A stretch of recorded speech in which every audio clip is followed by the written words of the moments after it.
ಇನ್ನು ಮದುವೆಯಲ್ಲಿ ice cream ತಿಂದು 80 ಜನ ಅಸ್ವಸ್ಥರಾಗಿದ್ದಾರೆ ಎನ್ನುವ ಮಾಹಿತಿ ಸಿಗ್ತಾ ಇದೆ. ಅದಕ್ಕೆ ಸಂಬಂಧಪಟ್ಟಂತೆ ಡೀಟೇಲ್ಸ್ ನಾವು ನೋಡ್ತಾ ಹೋಗೋಣ.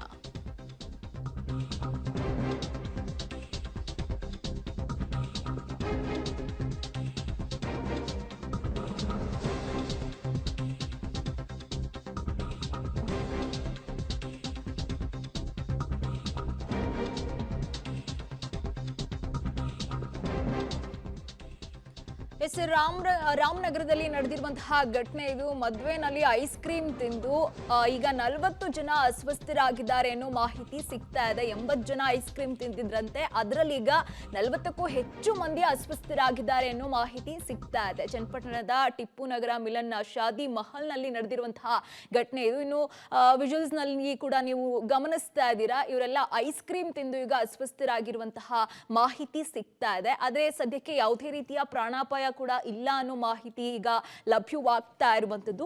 ಇದು ಮದುವೆನಲ್ಲಿ ಐಸ್ ಕ್ರೀಮ್ ತಿಂದು ನಡೆದಿರುವಂತಹ ಅನಾಹುತ ಇದು.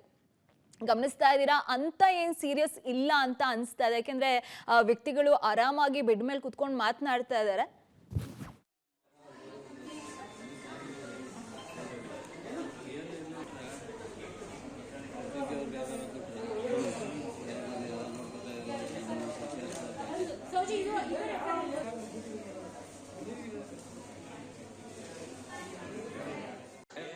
ಪ್ರಾಬ್ಲಮ್ ಅಂತವ್ರೆ, ಡೇಟ್ ಎಕ್ಸ್ಪೈರ್ ಆಗೋದಂತೆ, 1 ತಿಂಗಳು ಹಳೇದಂತೆ ಅದು ಐಸ್ ಕ್ರೀಮು. ಅದಕ್ಕೋಸ್ಕರ ಎಲ್ಲರಿಗೂ ಬಂದವ್ರೆ ಇಲ್ಲಿ ವಾಂತಿ ಬೇದಿ.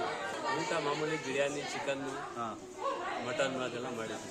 ಈಗ ತಿಂದು 1-2 ಗಂಟೆ ಟೈಮಲ್ಲ ಎಲ್ಲರಿಗೂ ಬೇದಿ, ವಾಂತಿ ಆ ಥರ ಆಯ್ತಾ.